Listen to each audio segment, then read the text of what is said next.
Time now for Utah's most accurate forecast with Alana Brophy. Weather rates certified 11 years in a row.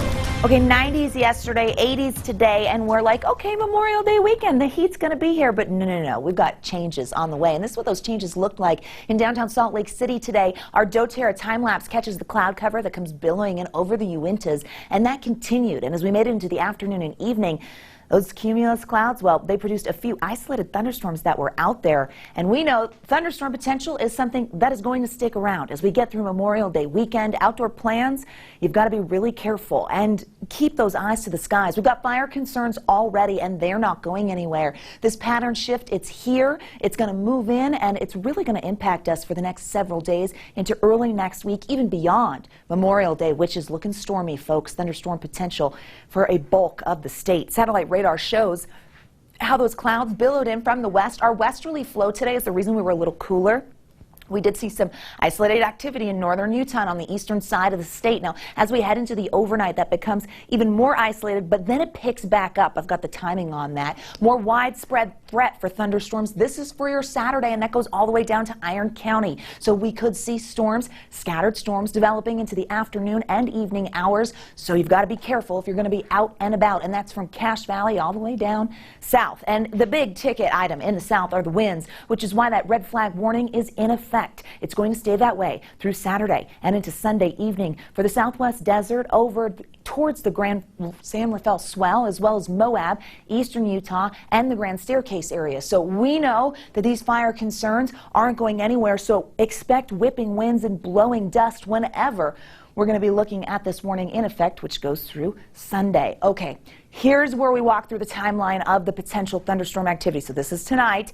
And then as we head to after midnight, you can see Cache Valley stays active, and we're not finished in the West Desert, but it's quiet. That changes. As we head into tomorrow morning by 5 a.m., the northern Wasatch Front will wake up to soggy conditions. We're talking rain here in Cache Valley, and that goes all the way down into places like Ogden as well as into Bountiful. And that moisture is associated with a front that's on the way. Notice how that really amps up by about 10 a.m. Heavier potential there, and we're going to see some scattered thunderstorms really filling in as we make it through our Saturday, and it's all due to that front. So keeping active skies in the northern two-thirds of the state while that red flag really dominates what's happening tomorrow in the south. So we've got that fire risk. It doesn't go away, but it eases into Sunday because this is where the moisture starts to move through. We have the potential for nocturnal thunderstorms Saturday night into Sunday morning. You see it popping up on the model here. That includes in Salt Lake County, central Utah, over the mountains, and on the eastern side of the state. So very active conditions. If you're not getting thunderstorms, you will see showers. They'll be on and off. Now, as we head into Sunday,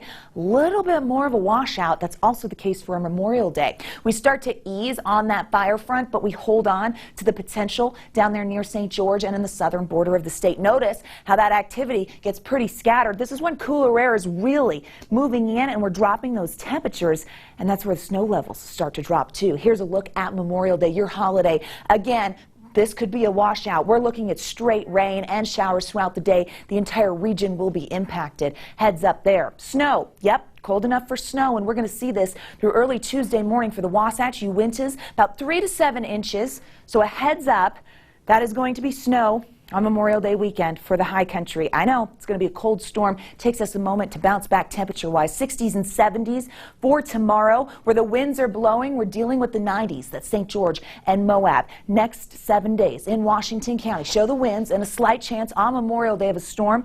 Look at how those temperatures tumble.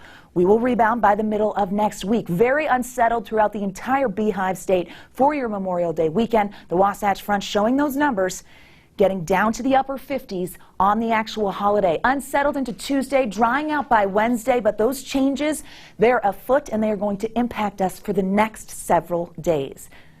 All right, to stay on top of your weather forecast, go ahead and download that ABC4 weather app. It's easy to do. You take a picture of this QR code. It takes you right to the App Store. You can download the app for free. That way, we can be there for you.